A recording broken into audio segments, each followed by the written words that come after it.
mute is off, and we're going to go in 3, 2, 1, and hi! Hey. Welcome to G3. I think it's show number 4. Yeah, I'm pretty sure it's 4. Pretty soon we're going to run out of fingers on this hand. Yay! Yeah,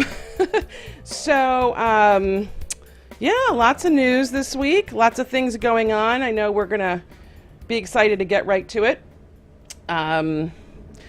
But first, as is typical, I'm learning of our show. I want to ease into things and throw us back at least into some of our pasts. And acknowledge that Ann B. Davis passed away this week, and she was the beloved Alice on The Brady Bunch.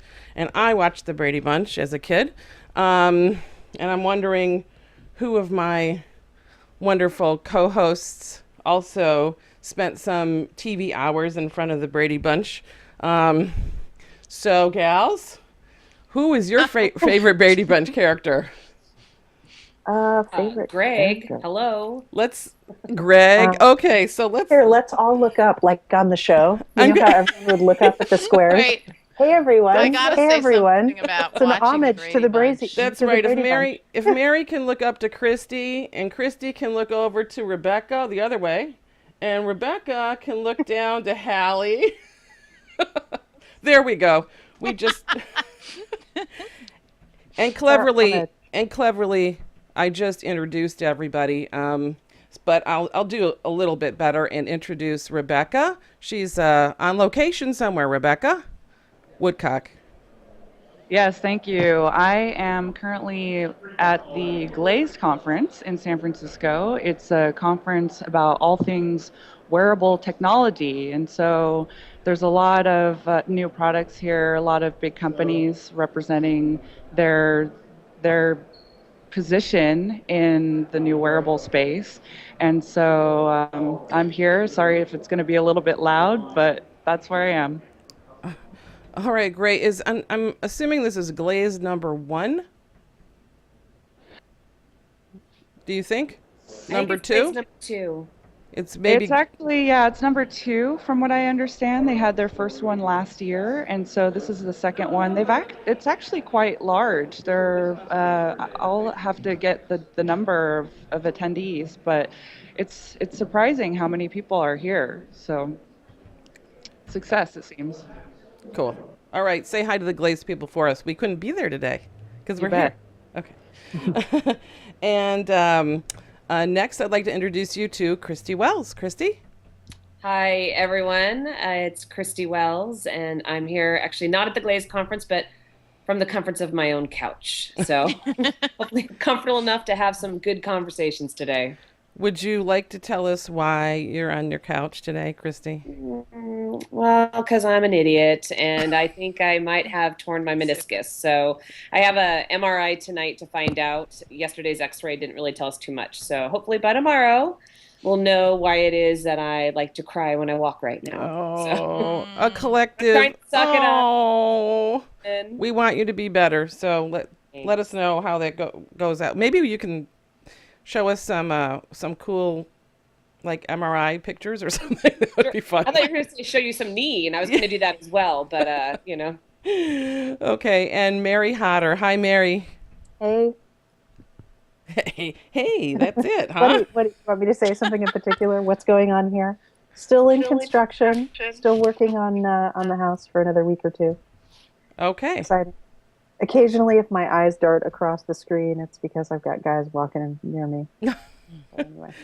Okay, cool. That sounds a little bit like my place too, with constantly stuff going on and hammers and whatever. But I'm trying not to do that. I don't want to do that this summer. I want to play a little bit. So hopefully, we'll see.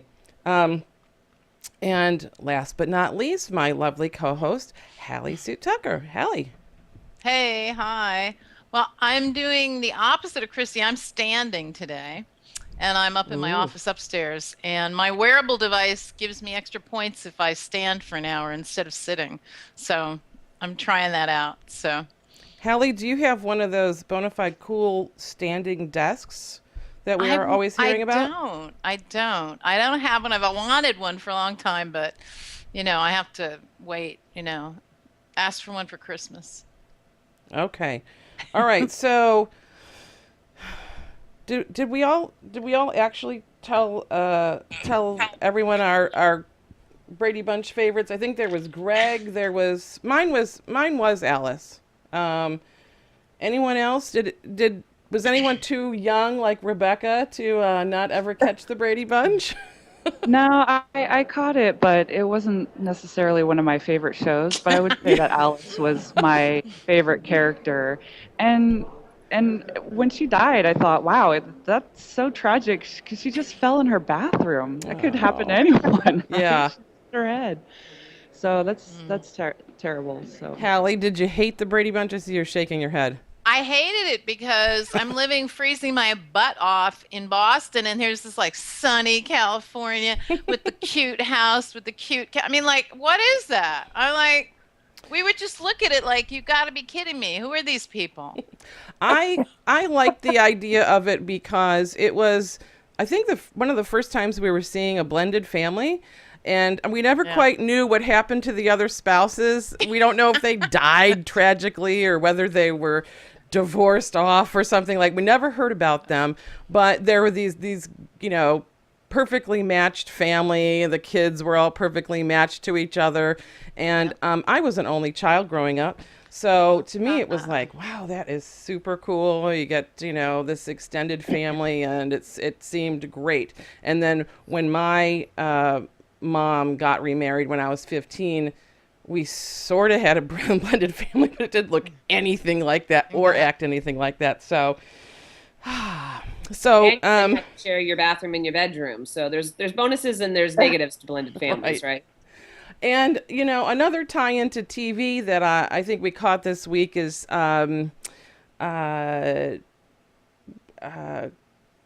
Microsoft told us that we're going to be seeing something called Skype Translator, which is a little Star Trek-y, right? Yes. I remember these translator feature that was on Star Trek.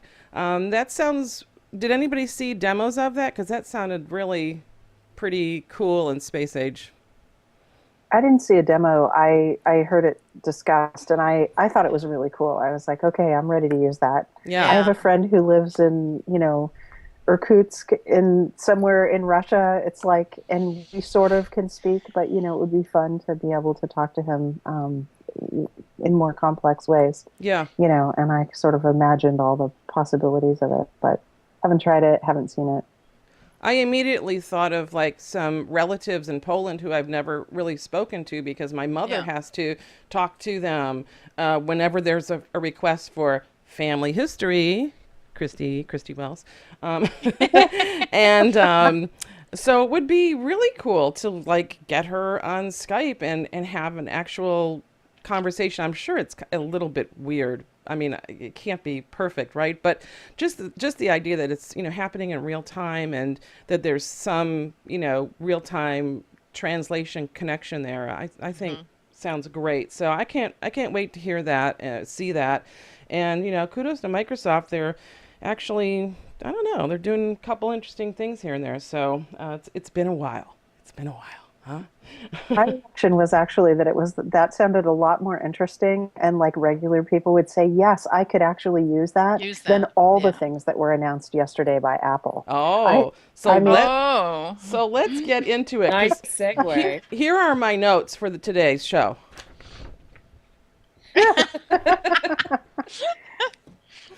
Okay, so who wants to start? And do you want to talk about what you saw that just piqued your interest or got your goat, or I don't know, just take one. Oh, and Hallie's holding something up. So let's go to Hallie and see what she's wants to show us. Well, this was the developer opening. I want to show you what they think of as a developer. And I liked how there's a lot of diversity. Okay, so let's see. I'm not going to give you the audio, but it's fun to look at the pictures. So there's a developer. She's a hip chick. There's a guy, typical developer perhaps. Looks very Silicon Valley. And then they talk about an architect and how he uses it. So it's an interesting thing. It seems real short, very long on software and connecting, very short on hardware. Where's the cool hardware? Well, did we actually expect to see cool hardware at the developers conference, or is it usually a little more I software didn't. based? Yeah. Okay.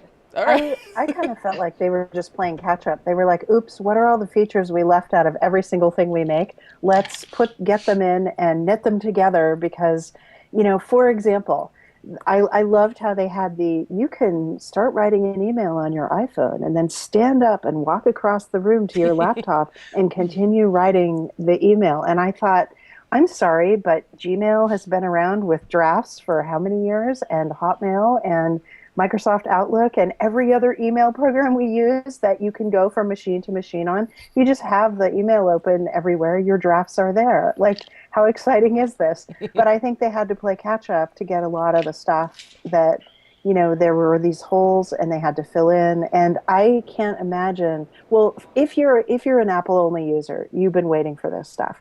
But I can't imagine that, my dad, who does have a Mac laptop, and who does use an iPhone occasionally, although he also has an Android phone, but he kind of goes back and forth, that he's been sitting around waiting for any of these features, right? Like, it's not really regular people stuff. It's just heavy users, and it's Apple-only users, and my view was that it was really, just the further cementing of the silo. Let's keep everybody in our walled garden and not let them out. And it's, it's so AOL 1993. I wasn't excited. Interesting. Somebody's Mary, a little cynical. yeah, really. Well, Mary, can I ask you to pull? I need to get your Sorry, chin sit up, okay. so that I can do this. Okay. Sorry. See? Okay.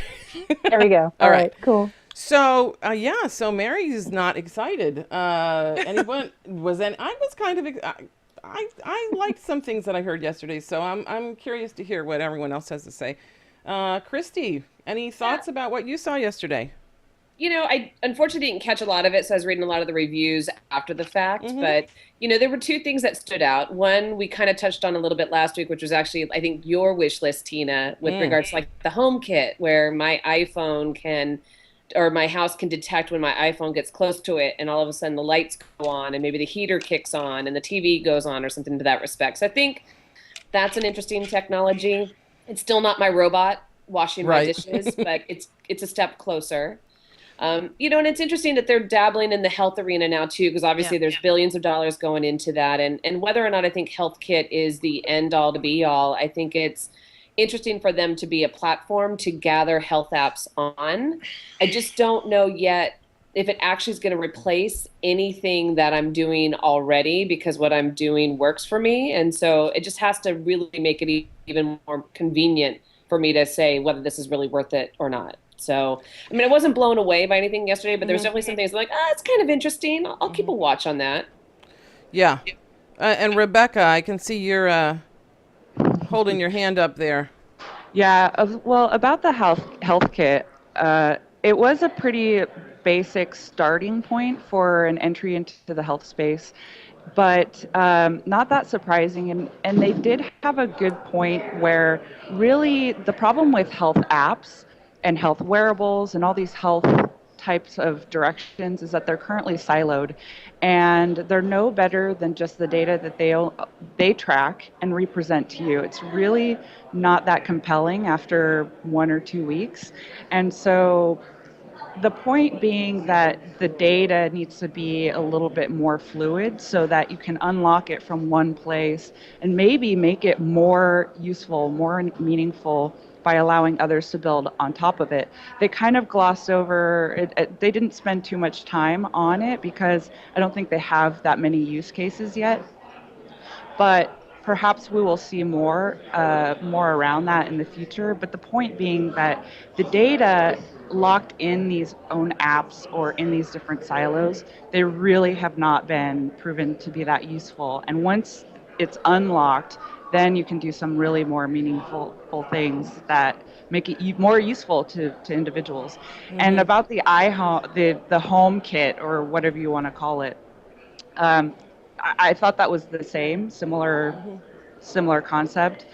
Not that revolutionary. It's what you would expect from Apple. Just say, hey, we're the platform, build your apps on our platform. They didn't really go beyond and say, oh, all of these things are unified yet, but here's the platform to unify them. Let's see what you guys can do. So It seemed a lot like that here we are, developers. We're giving you this framework. We're giving you a way to organize these tools and to build on top of this. And, people aren't going to get this into their hands until fall. Start coding. Let's see what happens come fall. Although, I'm kind of hopeful that maybe some of that health information is going to get organized so that your doctor, should you wish to, your doctor or your personal trainer, your mom, I don't know, a group of people get at your information if you want to share it, and have some sort of connection. And I think maybe it's not super helpful for everybody, but for people who maybe are on medication, people who are have a chronic illness or I think that could be a great tool. So let's see what happens with it. But I agree, it's kind of like a starting point. I felt like a lot of these things were a starting point, but what I really felt was that there were a lot of announcements about features that were looking to sort of eclipse other products or kill them. it felt So, like I mean, I could count maybe a dozen products that they were just really going after. So, anybody want to name some of them that they're trying to encroach on? Because I got into some ideas. It really felt like Apple was trying to displace Google with a lot of the features, the functionality. It looked like they took what people were starting to use and in the Google platform, and they needed to, like Mary said, play catch up. So things like the extensions, if you think about Google Chrome and how people can personalize that experience for what they're trying to do, but now extensions for the Apple environment, or just taking that that unified device agnostic approach that Google has been doing this whole time, and now sort of doing it in the Apple environment, but you only have to use an Apple device. So in a sense, trying to replicate that experience, but like Mary said, locking you in to only Apple's environment. But it seemed like a lot of catch up for what Google is doing already. Hallie, who do you think Apple's going after? I think they want to bring back the Android users. And I have an Android phone. I'm ready to go back because there's some things I like about it, but a lot of things I don't think are so intuitive. And so I would go back. But I've got to tell you, the Android phone's got its problems, but there's so many Google apps where you think it's great, you incorporate it into your life, and then they like yank it. So I'm like really nervous that anything Google's making I can rely on. They have been yanking so many products. So I think that there is a sense of they're building this story, but how do you build it without hardware? I want to see the hardware that they're going to make a path for any people that were silly enough to go to Android to come back to iPhone. And I would go. Well, yeah. I mean, the problem with Google is they'll try a lot of things, but they don't execute it particularly well in a great user experience. That's Apple's core competency. But if you look at, and you bring up a great point, if you saw Mary Meeker's report earlier this week, all the internet and mobile trends, and you saw how Android really took over that mobile operating system environment, it's enormous. Everybody thought Android was silly at first. They had no market share. Apple was the dominant player, but you can see that Apple didn't budge in their market share, and Android just went from 0 to almost the entire thing. And that's, Yeah. I think, what's scaring Apple. Well, Android is 70%, right? Or somewhere in the 70s in terms of market share of mobile OSs. Is that right? I think that's right.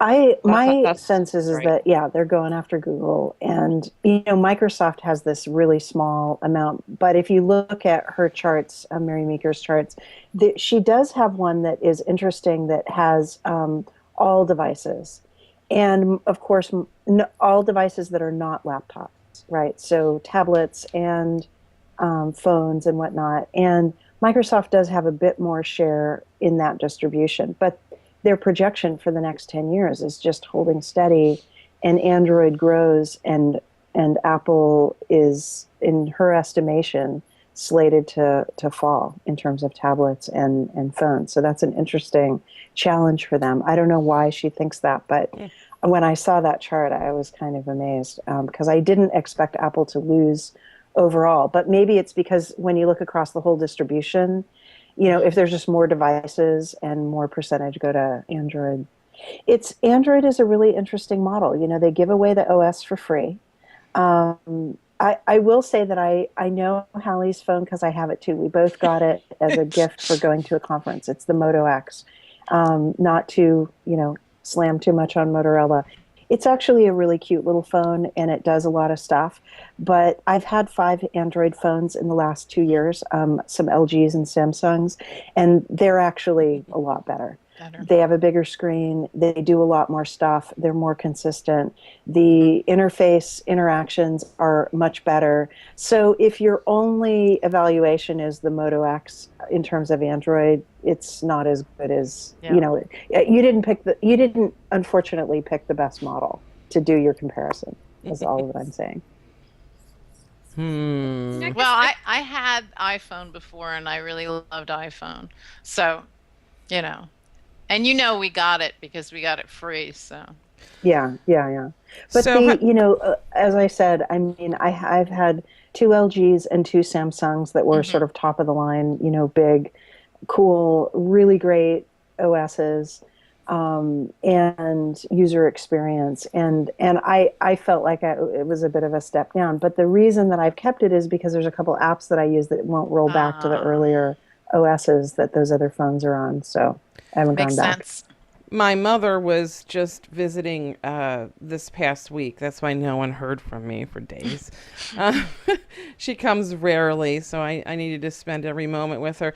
And she, thank God, got a new phone because her old phone was cracked and you could barely hear out of it. So finally she got a new phone, and she got a Samsung Notes, or I think.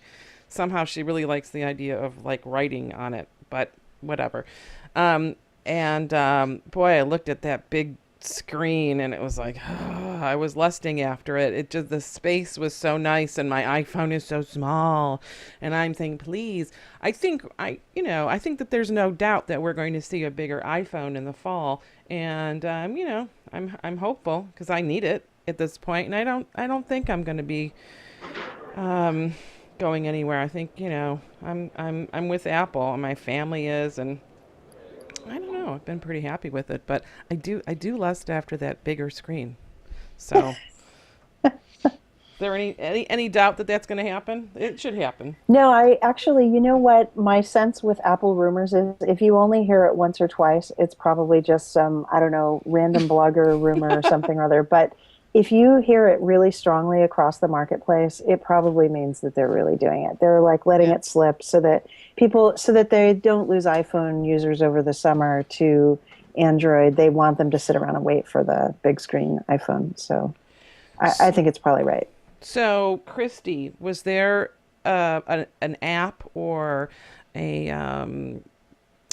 some feature that you thought was going to kill another product that the Apple was really going after?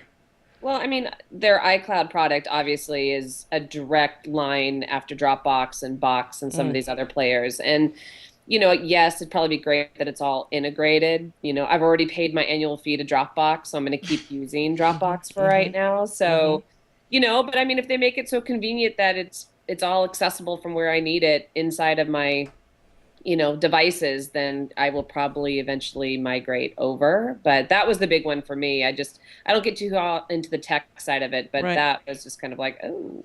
Well, and the cost of it was is quite economical from what I remember, right? I mean, a lot of space for just a few Give you dollars. like 5 gigs for free, and then I think it's like $3 for something else. So I mean, Yeah. it really is economical because I think I'm paying $99 a year for Dropbox, which still, in the grand scheme of things, is cheaper than some hard drives and external hard drives. So, I mean, I'm embracing the cloud. Whether or not it's iCloud or not, we'll have to kind of wait and see. But it's interesting to hear like Mary and Hallie and you guys talk about the platforms and the devices that come along with, because much like my robot in the kitchen, I still just want to be able to be cross-platform. I want to be able to have an app that I use and not care what platform it actually is built on, but that it carries with me. So whether it's my medical app or my music app or whatever, if I've built all that up on an iPhone and then I end up going to say, Yeah. a Samsung phone or something like that, I don't want to have the hassle of transferring it. So I guess Exactly. for me in my core, I wish that one day we'd get to the point where it's agnostic, but I'm also a realist that I'm sure we'll never Good get luck. there.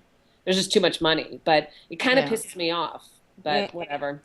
Well, this gets into owning our data and all that stuff. Yeah. And I know Mary can talk about that for days. Yeah. Well, I mean, I think all these companies, I think the realization has occurred. There was a terrific post yesterday, I want to say, by Ariel Balkan, and it's called "How Web 2.0 Killed the Internet," and it's terrific. I'll give Tina the link; she can post it. But I highly recommend going and finding it. It's great. Basically, what he does is take apart how, we, the early adopter users and the developers, bought into the notion of Web 2.0 as this open platform with open APIs and that we could use all these services for free. And the reality is we're more captive than ever. I mean, we're just these, we're living within these silos. We're these captive customers that are trapped with our data stuck and being resold. It's leaking out all over where we don't see it, and where we do offer it up more consciously. Like if you're in Facebook and you type something, obviously you're offering something, for them. But I've said this before. The entirety of Silicon Valley is based on the notion, in terms of software and the web or the internet, of trading in our data. And then the developers bought in because they started using the open APIs, and not only were their business models tied to that, but they were stuck, trading our data too. And so it's a pretty bleak post, but I think it's really honest and direct, and I totally recommend reading it. We'll try to post that on our Facebook page. And has everyone liked our Facebook page? That would be awfully Yes. nice. If you're here, Let's get if you're everyone here right today now and to you stop for haven't just a done that, moment. I'm sure Oh, you we mean everyone in the whole world? no, we Yes. we only want certain people. We only want people who like us. That's one thing. I feel very strongly about that. So let's see. Do we have a little graphic we can put up? I think so. Look at that. Facebook. There it is. Facebook.com. There it is. G3 Show. And on Ustream, which if you're watching this, you already know it's Ustream. We don't need to put show on there. We just got the G3. Nice short name. So was I distinctly recall in the Apple announcements yesterday that when they were talking about messages, it sounded like, whoa, going after Snapchat in a big way. And Snapchat's a big messaging platform these days. I'd say with the maybe 25 and under, maybe it's a pretty young user base. Maybe it's a little older than that. I don't know. I tend to think that everybody's younger these days. Hey, that's a testament to my age. But did you feel that, Snapchat, what else? It sounded like both Snapchat and WhatsApp. I mean, they added both the temporary content, but also voice messages and video messages. So they're going after all of that space. Right, and messages that would basically go away That was the default setting, I believe, so that you didn't save, all these bulk messages, and it sounded very much like Snapchat. But like Christy was saying earlier about Dropbox, once you already start using another tool and you pay for it and whatever, it maybe takes a little bit of to move you off of that, if you move at all. So it'll be interesting to see whether they get some action here, especially with that crowd that I think that they're going after. But kids, I'll call them kids. I'd say they go after whatever works for them. They're kind of not very brand loyal. So Hallie's waving. Are you going to mention the way the Stanford Business School took a swipe at the CEO of Snapchat and how No, you are. You are going to mention that. Sorry? You are going to mention that. They really dragged him out into the digital town square and said, we don't operate like this. This guy is a loser. And I was kind of surprised. It harkens back to our hashtag. Can you give us a little bit of yes, all women? If someone didn't catch what happened, can you give us a little bit of a review on that? Brief review, and then sure. We'll get into it. I'll post on our Facebook page the link. The provost at Stanford made a point after, this young man who's not even, he was a frat boy, I guess, at 18. This is the CEO of Snapchat, wrote all these really vulgar, horrible things, very sexist type things people are saying, or at least not very presentable for the Stanford provost. And I guess he did go to Stanford, but he, like famous other entrepreneurs, dropped out. But after all this hoorah happened about him, and he apologized, he says he's so older and wiser now. He's like 4 years older than he was when he was a frat boy. I don't know how much older that is, but the Stanford made a big point of saying, this guy is unacceptable. To talk about women this way is unacceptable. And that was new for me to hear that.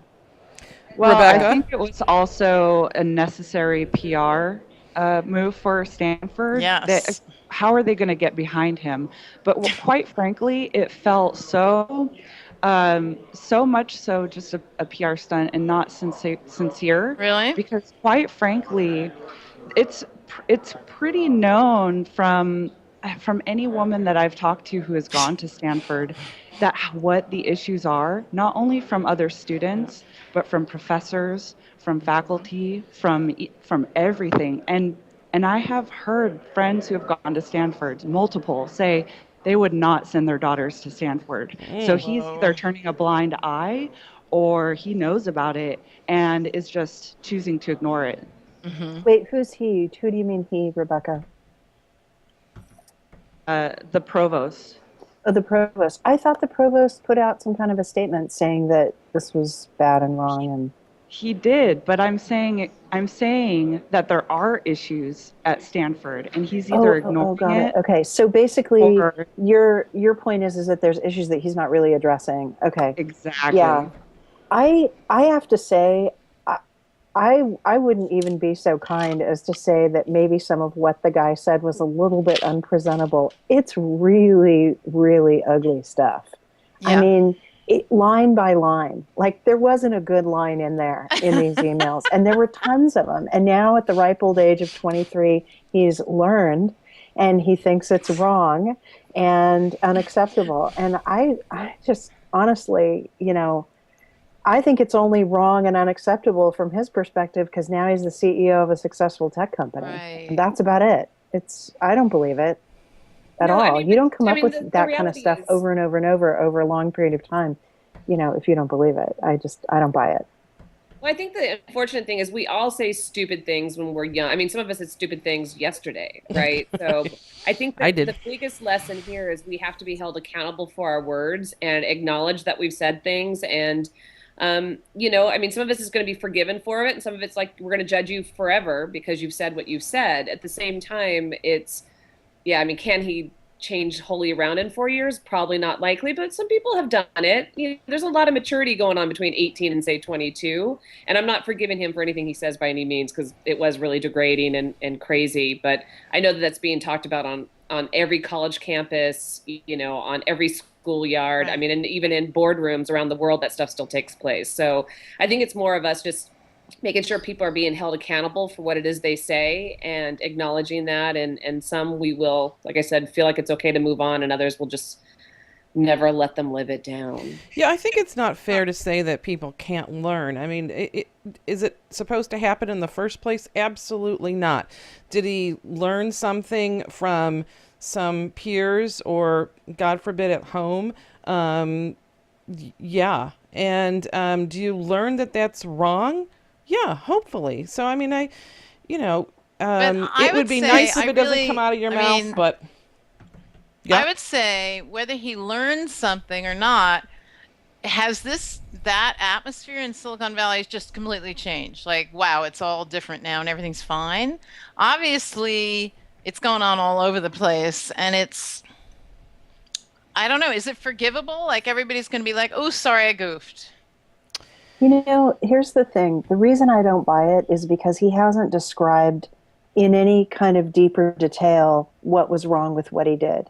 He said, Yes, okay, it was yeah. wrong. I'm really sorry. I mean, it was a surface level apology. That's why I don't buy it. Right. It could be a week after he did it.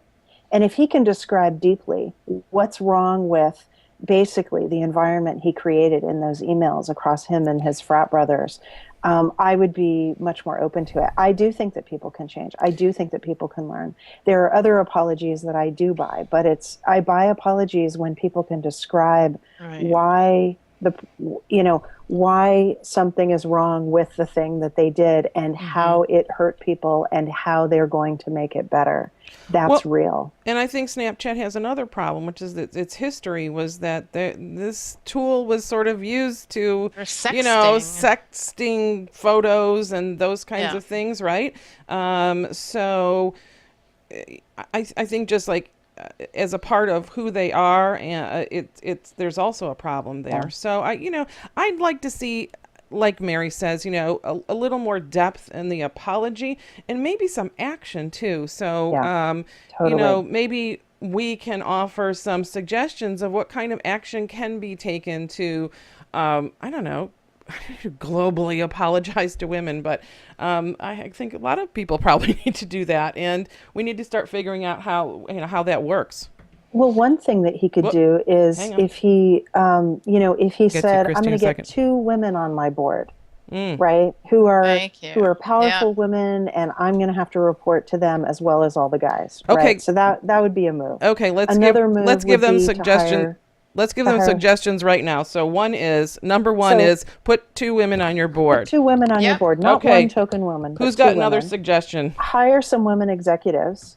Right. Okay, who in meaningful positions, not Yep. the marketing person and not the HR person. Like hire a CTO, hire a COO who are women who can really inject some other perspectives into the company culture. Hire a number of other leadership positions that are further down. Okay, that and I'd like are to get women. let me get Hallie in for a suggestion. Hallie. Well, the other part was that he had a breach of privacy and was really casual about it. And here he is bitching about his own privacy being violated. So it was maybe 2 years ago. Lots of users, I don't know, that was problematic for me. So I'd like to see a chief privacy officer who's a woman at Snapchat. Nice. Yeah. Chief Privacy Officer. Okay. And Christy, what do you got an idea for this guy? What's Yeah. his name? Evan Spiegel. Okay. Kevin? Evan. Evan. E like Edward. Evan V-A-N. Spiegel? Okay. Okay, another idea for Evan Spiegel. What's yours, Christy? Well, I mean, and actually, it's not even what's going on inside of Snapchat. I think he can, if he's sincere about his apology, and I agree with Mary, I don't feel it as deep as I'd like to as well.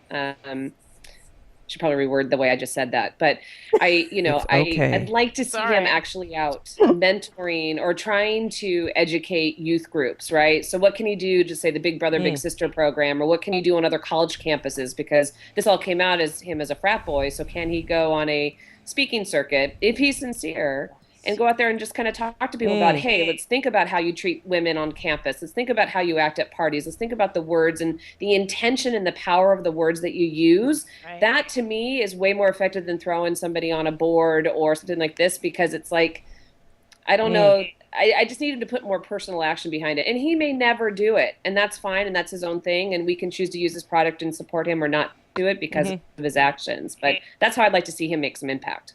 Rebecca? Can I add one word? Oh, wait. Hallie? Okay. Go I'm ahead. going to add one word to this, because the word he said when he made his apology, this is a guy who says 4 years ago, hey, did you all get your dicks sucked? That was like his close to his There email. it is. He says, I'm mortified. is. I mean, who uses the word mortified? A guy who talks like that? So the word, literally the word mortified was like, yeah, right. Who wrote that? How many PR chicks do you have that are writing your speech? So So the guy who says dick sucked can't say mortified. Is that right? it's unlikely, I think. Okay. Who Rebecca? says that? Like your grandmother, like she's got too much powder on her face and she's 90. I'm mortified. Got a point there. Rebecca, do you have a suggestion for Evan Spiegel? Well, Spiegel? I'm on board with Christy actually. I think it's very difficult to try to change your board, and maybe it's a little bit overkill for an apology to change your entire company around. Although I do encourage more women leadership, I do think based on what we were talking about, not only in the last couple of weeks around mentorship, but especially in this case, which this was kind of the stem of the issues, that we had this this mentality that started to perpetuate itself around a certain group of boys, that if somebody you. step in and say, hey, this is not the right way to think about things, he is now in that position to do that and maybe make a change. Do I think he's going to do it? I don't know. We'll see. But that would be my suggestion. All right. Well, that's fair. Let's see. I don't know. Let's see what happens. You know, people can change. Speaking of the way things look and the perceptions and women out there, since we opened that up again today, when I was watching the Apple conference, or the WWDC yesterday, the developers conference, I see in the audience mostly men. At least the cameras caught mostly men, and I think there were some recipients of a Scholastic Award or something like that. And so there were some really young boys. When I mean young, I mean, like, you know, they looked to me like they were 13, 14, 15, and not 25-year-olds who looked that young, but actually young people, but not one girl. And I thought, I took a deep breath, and I thought about my daughter and her colleagues. Not that she's a coder or a programmer, but you know, some friends are, and I would love to see some girls in that audience. And I think when girls and women look at that audience, you know, they don't see themselves reflected in it. So I think, you know, some people need to do some thinking about that. I noticed that, who was it? Square actually had a program that I ran across recently for young middle schoolers or high schoolers, for girls, and who were learning to do some, I think it was some coding, but it was specifically designed for young girls. And I thought, yes, great, good. So I think we need more of that. Wow, I'll go out on a limb, huh? No, I agree. I think that's really true.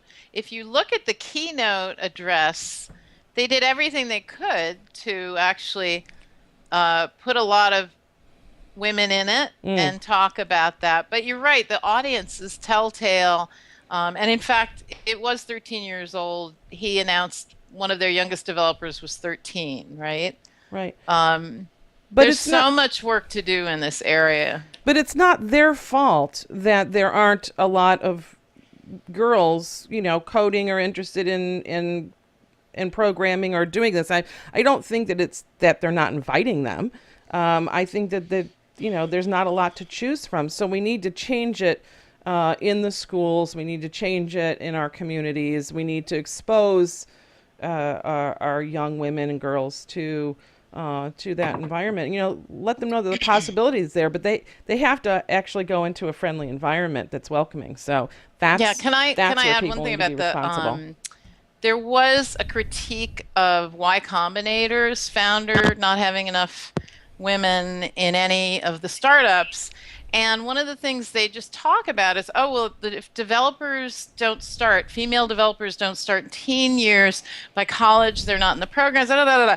But I wrote a blog post about the fact that, yeah, okay, so maybe there are not enough female developers, but you can't give jobs to female product managers and marketing people, and lots of other females are also not in these companies. And if you have a typical startup that has a CTO, a COO, a CEO, and a CFO, you could have half and half, and you never have half and half. There's no reason you can't have, your financial officer could be a woman, your CEO could be a woman. It's a business job. Many CEOs are taken from sales and marketing, and there are many very good female sales and marketing people. So the kind of, we missed the boat in in junior high is all well and good, and it's true we're missing that boat, but it doesn't mean there's not a lot of other positions in Opportunities. startups at a high level, including board members, where women could be.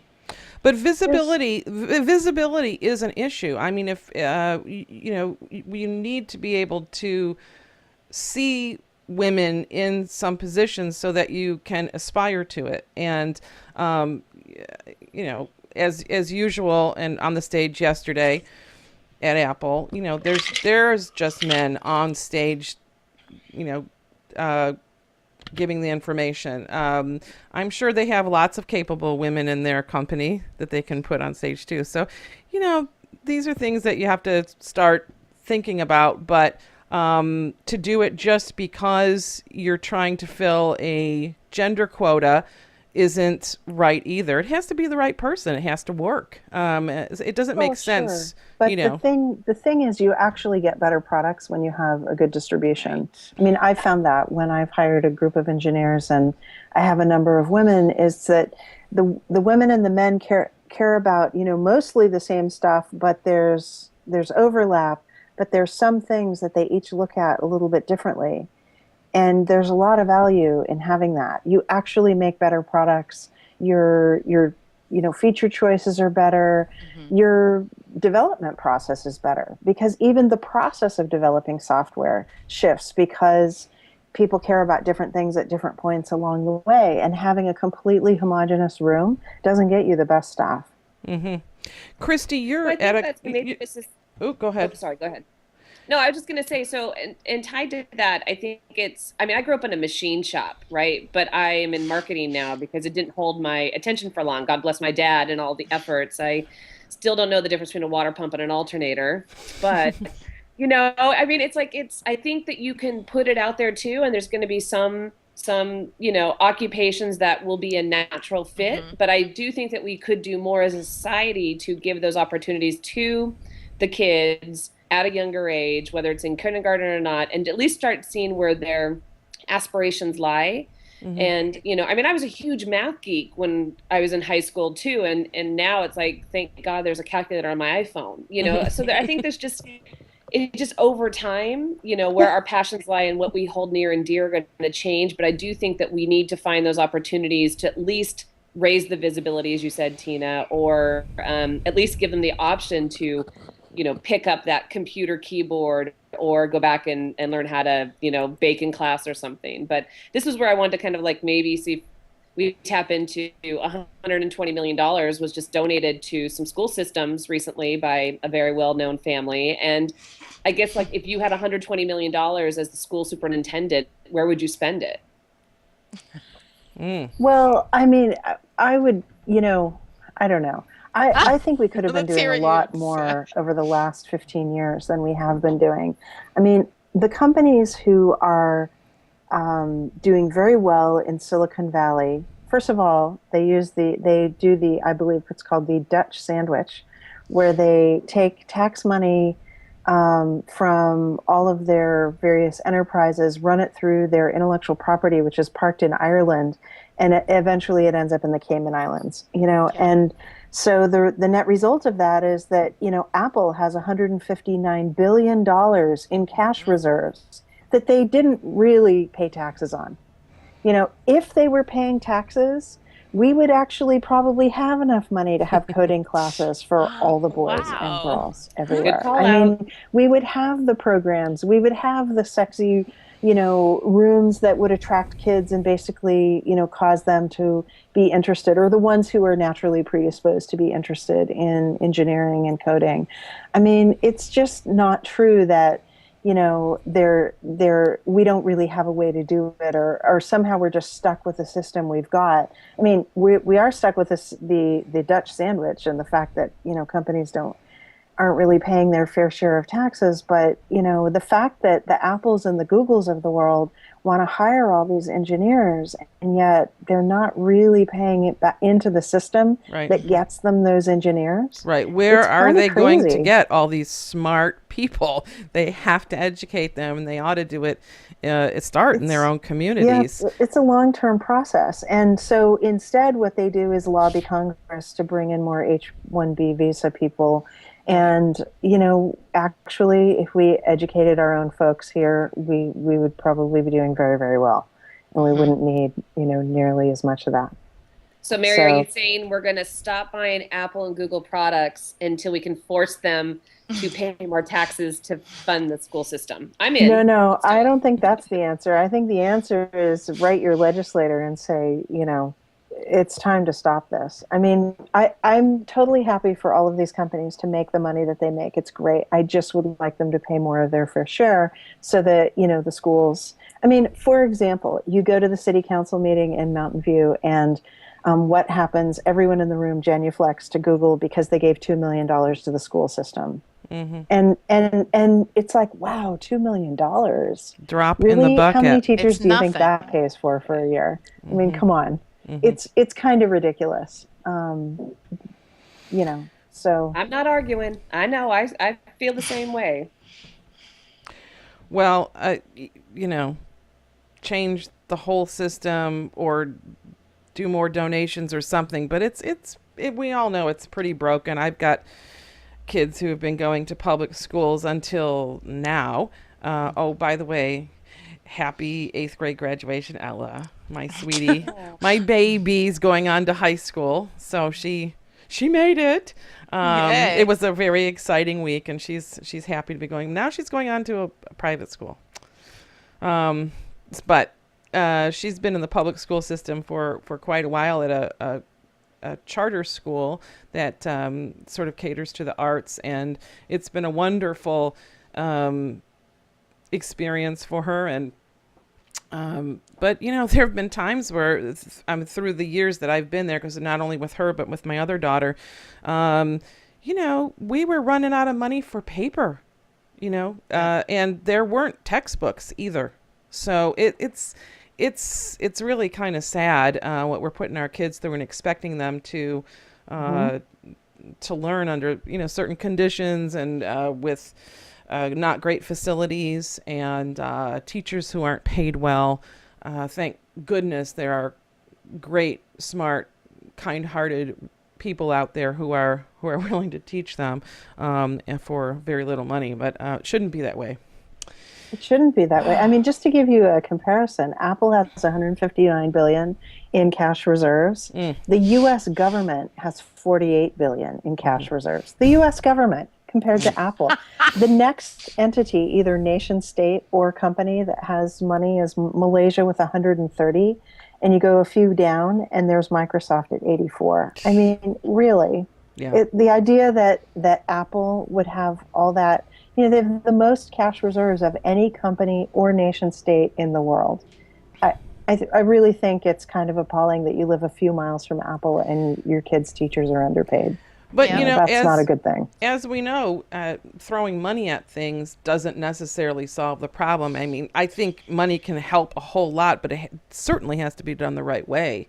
But you Just have like here teachers you in go California doesn't making work. $40,000 a year, Yeah. right? How do they live there? $40,000, and you know the cost of living here. To rent a Yeah. 2-bedroom apartment 5 blocks from my house, $5,000. Right. Yeah. I How can mean, they do it? seriously, that's their entire salary. I mean, Right. it's nuts. And so, if we want to have kids who can go into companies, a diverse section of the populace that can go into companies and make interesting products and keep ourselves, the U.S., viable in the future, we've got to educate people, and that means we have to pay some taxes because it costs money to educate. Or we just Pay your tell our kids taxes. to grow up to become Muni drivers because they're going to make $35 an hour in San Francisco, which is going to be awesome. I might actually consider that as a side gig. So Exactly. Hey, congratulations to Seattle. They just voted to up their minimum wage to $15 an hour. For Seattle, yeah, good that's deal. that's big. I mean, they're really saying that value they value people, and they value their communities, and I think they're setting a great example. So congratulations to them, and hopefully a lot of other places will follow suit. That would be nice. So what else? What else? Nothing else from the. You guys are not very excited about the Apple stuff. Apple? The Apple thing. Well, Hallie did mention the Swift thing. Hallie, Yeah, anything to yeah. say Well, about that? you know, I'm married to a I'm on programmer. the edge of my chair. So we had to talk all through dinner last night about how Swift is. Okay, tell us what And, Swift is. Some of the articles are saying it's going to take Objective-C out of here. And I mean, really, literally, my husband's like, hey, it's a great new thing. It's going to do better. And I've got the whole summer to learn about it. And we downloaded the free book about it. The ebook, iBooks had that. And it's another thing. Well, we joked, of course, there's going to be now today, headhunters are going to be calling for people with 5 years of Swift experience, and Okay. saying we just can't find anybody. But I think it will be positive for mobile programming. He's excited about it. I think it's kind of nice. They're going to create more work and more experience. What do you think, Mary? Well, I think it's kind of an interesting thing. I mean, from what I've read about it, so I haven't downloaded the stuff and really looked at it yet, but from what I can tell, the idea is that you would learn the coding language of Swift. You would get ready to compile the code, and when you compile, it would actually go back into a C. It would be translated into C, into the native language of Right. the OS X stuff, which is C.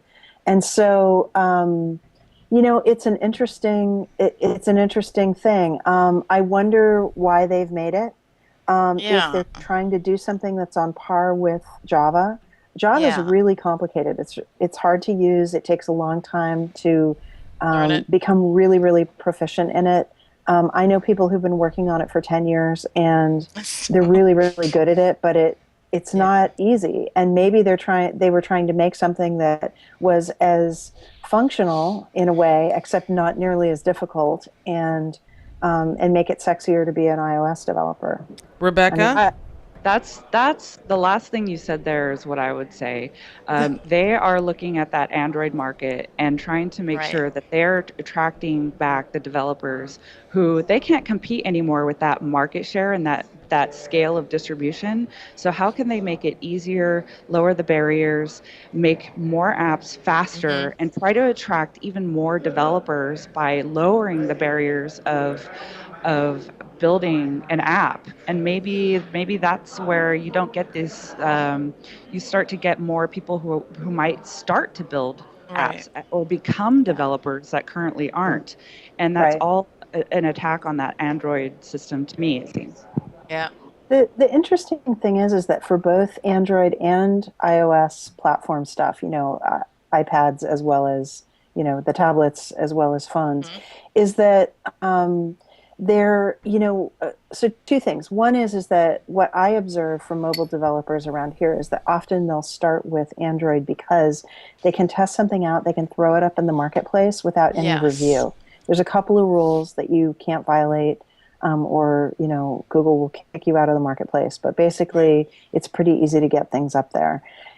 For iOS, you have to go through a whole review. It takes a few weeks, and they have a lot more rules. So if you're going to develop on both platforms, a lot of times people will test out in Android first, and then Right. when they get things the way that they want, they've done enough revisions in the Android marketplace with a few users to beta test, and you can have, I think, 100 users in iOS to beta test there too, but it's just easier in Android, and then people put both out.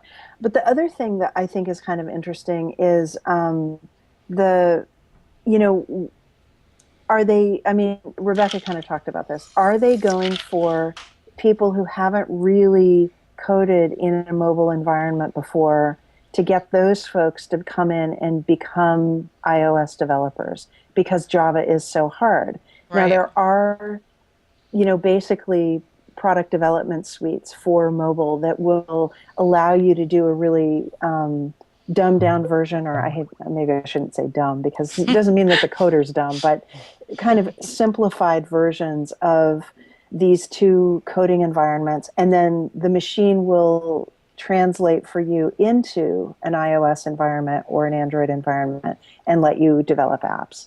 And so I wonder if Swift isn't a way to kind of do an end run around Yeah. those things. They tend to be third parties that make these things so that you can develop in one environment. Your look and feel is pretty similar. There's a few differences because Android and iOS have slightly different features, Right. and then throw it out there. And that's kind of what I wondered, if they weren't going for those folks who are doing that more simplified coding or who've never coded.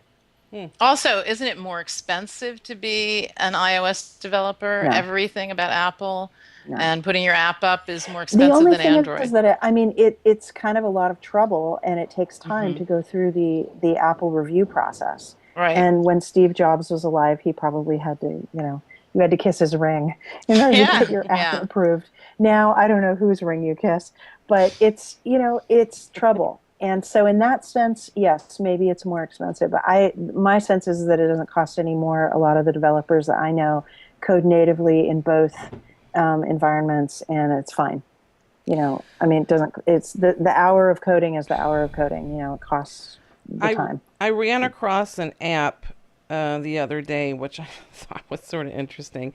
It's targeting young women to learn about coding. It's called, I put it on I played with it just a little bit, called Code Made Cool. So let me ask you if this is a good idea or not. So it's really basic, but it starts to take you through the thought processes of code building. Right. And it involves Ryan Gosling. so you can program him to go up certain steps, and then there's a kiss, and then at the end you can either check out what the underlying code looks like, and I think they actually teach you how to build the underlying code later, but it's building blocks, right? Or the woman in the scene with Ryan Gosling is dressed in an outfit, and you can go check out the outfit on a retail site. Can I tell you, I had a was long like, conversation today Sounds with like it was somebody, a built friend by of a mine's man. like, who is Ryan Gosling? It wasn't. Like, It was I built by a spent all woman. afternoon talking about stupid Ryan Gosling today, and like she's like, who is that guy? And I don't know if it's related to this app, but he has that meme. Hey, girl, Yeah. your code looks great. Well, my 13-year-old likes Ryan Gosling, so I was going to show her this. I'm going to show her this and see if it inspires her. My thinking about it, as girly as I thought this was, and as maybe, and it was written by a woman, Rebecca, if you were asking that. Someone was asking. My thought is that if it inspires young women to code, great. Go for it. Why not? I don't know, but maybe we'll put a link to that too, and you guys can check it out. We have a lot of links. We're promising links we have to. I'm not going to be the only one. You guys have got to help put some links on our site, but we've got to do that. Okay. So what else? Hallie looks like she's busily looking for something on I'm her looking iPad. for Ryan Gosling. She's trying to post her Come link. on, there's the man. There, yeah. Well, he's I actually posted my 2 links, Tina, already. do you know the Hey we've Girl thing? out-organized ourselves on this show. Mary has already posted her links. She's so organized. Mary to show off. Mary. Well, no, I'm just saying, hey, I posted them under G3, so we all get credit for that. All right. I was going to wear an Apple hat today, but I realized I don't have an Apple hat. I don't know if I've ever seen an Apple hat. Are there Apple hats? Does anyone have one? No one's got a hat on today. I got a lot of Google swag, I but was no waiting. Apple What's with the swag. glasses? No glasses? Oh, Come well, on. I've got these for better to see you with. I guess. Um, Here you go, Hallie. so there we Thank go. you. Awesome. Nice. Awesome. We're also going to get ourselves a post office box for Gilmore Gang Studios because actually we've had a request. Someone would like to send us some hats. So we're going to do that, and we'll see how to... What are we seeing now from... Hallie is showing us what? Gosling. Oh, Ryan, a with young Hey Ryan Girl. Gosling. A young Ryan Gosling. Okay. Well, you know what? Anyway. Maybe he can inspire people to code. I mean, he is pretty cute. So, why not? All right. So, are we ready to wrap up, or anything else that you are, it's like you really need to talk about today, ladies? Time to go. We really need to discuss. I think we Okay. have to close it out. I think we Let's got close other it out. things to I do. never quite remember. I think I have one a clock here thing. somewhere, I have but one thing that's kind of a little bit of an extension on the Apple thing, but I Okay. did make a little note about. So last week at the Code conference that Mary Meeker spoke at, and Microsoft was active and whatnot. Microsoft announced this Meta OS thing, which I think is really interesting. So there's the operating system of the phone, right? That's essentially a series of device drivers that run the actual physical phone. And then usually there's some middleware, and then there's apps that sit on top. And some are usually done by the manufacturer of the OS, and it's basic apps like Maps or email or something. But then you also have all the apps from the developers that sit on top of that. And so what Microsoft announced is that they're going to do this Meta OS that's going to sit in the middle where the middleware sits. And it's basically meant to create a bunch more apps that are more native to the phone than the apps that developers make. And what I thought was kind of interesting about it was it seemed like the wrong time when they have like 1% of the market in their phones to be displacing developers with apps, right? Like everybody wants a phone that is hooked into a marketplace with a ton of apps. And why would you Limit. do that? But then I thought, well, maybe Microsoft is doing this because they don't have very many app developers, and so they're trying to make the apps for the users. But I thought it was kind of an interesting thing. I don't know if anybody saw it, but it piqued my interest, and I'll try to grab a link and post it. But I thought it was. Cool. I mean, they're such a little piece of the mobile market or tablet market that maybe they don't matter, but they are a huge company and they do make a lot of money. And I didn't really catch that, but I mean, I didn't see that this week, but I'd say overall there are a few smart moves that Microsoft's making as of late, or certainly smarter than they have. It's been in a while, so like you know. what? Well, the Skype translator is kind of cool. And didn't we talk about something last week that Microsoft was doing that there was something else that was not super exciting, but just like in the right direction. Man, I can't remember now. But I think maybe it was in social. Well, they've made an Slipping my mind. interesting choice by getting in bed with Apple now. They've become cozy once again, and in this war against Google, in that whole Spotlight search powered by Bing, where now you can get served up the answer and the link without ever having to go to Google, and which cuts off the revenue for ads for Google if people actually use that feature. So that's kind of an interesting cuddling of previous companies that were fiercely at war together. Right. Well, it's always interesting. It's always an interesting environment. So, okay. I will say my final Yes. comment on all these different companies Okay. and their attempts to each create silos where, you know, we kind of Yes. get trapped inside. It's all Apple all the time, or it's all Google all the time, or it's all Microsoft all the time. Is that Here's the real stuff. Okay. they're sort of, I mean, I thought of this on Sunday night during Silicon Valley when they had, oh, by the way, Mike Arrington was on, and so was Howard Morgan and Kara Swisher. And I thought of it when I saw Kara Swisher interviewing the guy who's kind of like the head of the biggest search engine slash, you know, everything else company, kind of Google-like in the show, where, you know, she's doing the standard interview that they always do with people at the top. And my thought was, you know, here they are portraying this in the show, the company that's trying to be everything, that's trying to totally contain you. And it is more than ever, we are in the war of the silos. You know, they're all trying to own us. And how do we deal with that as people? Because we don't want to be captive, right? Like naturally, we want to be free. We want to have choices and stuff. And it's at the same it's a time, fascinating thing. But it feels like this week we just went even further into that kind of, you know, silo thing, and it's even being portrayed in a fictional show. Yet it always feels like when we're not free, our user experience sometimes declines. Yeah, although Google just went into partnership with Diane von Furstenberg on the What? you know, the eyeglass, the God, now I'm Google blanking on the Glass name of it. You know, eyeglasses. the thing that everybody's Google Glass. that everybody's pissed Glass. about. Yeah. Wants to rip heard them about off of that. your Oh, head. that Well, they're one. hoping, I think, that if she designs it, they won't want to be ripping them off of your head. Here, Exactly. Hallie's going to give us her version of Google Glass. Go ahead.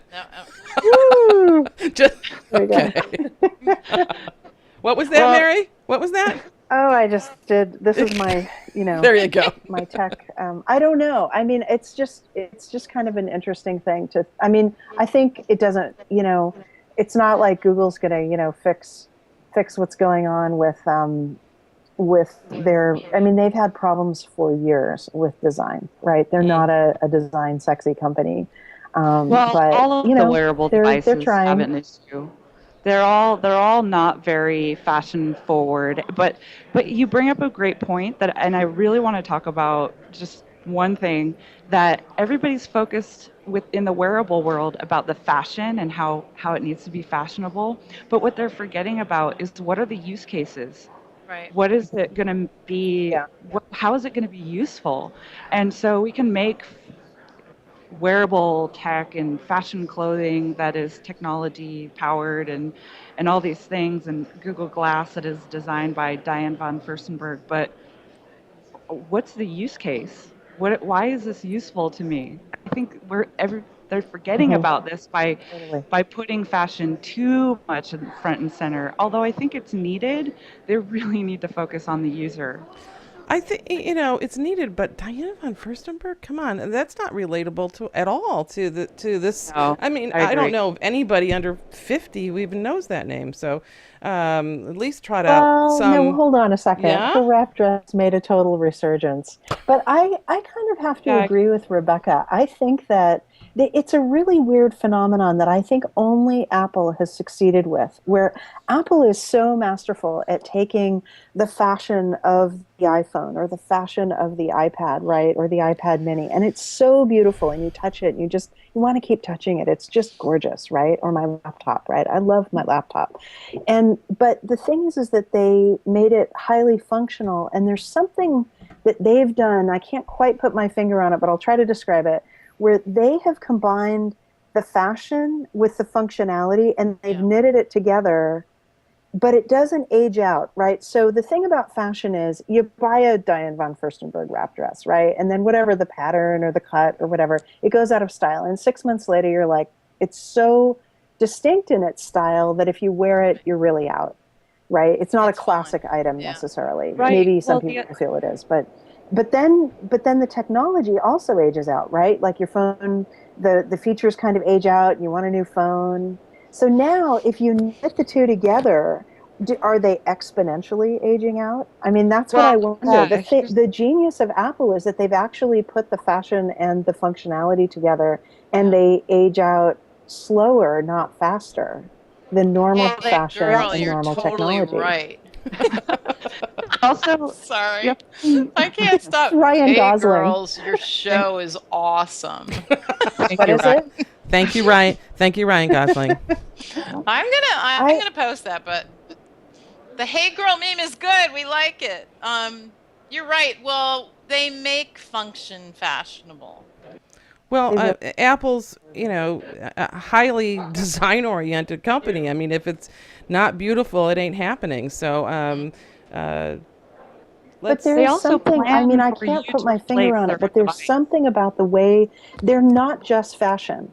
Fashion ages out. Apple doesn't. It's like they do classic fashion.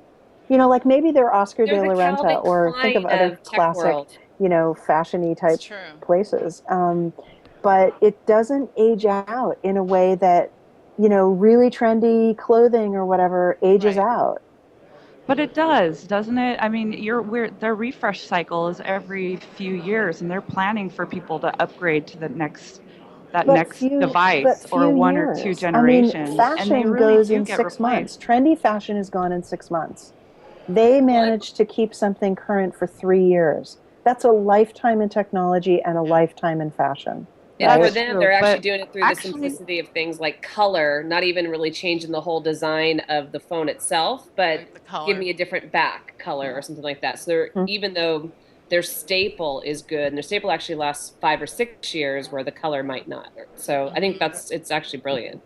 so I had a different conversation about fashion tech this morning. Whereas if you buy timeless pieces, something that's going to last you for years, and I have pieces of clothing in my closet that I've had for years. But what about the technology? If you're buying something that's supposed to last you a long time, but what if the technology becomes obsolete? Right.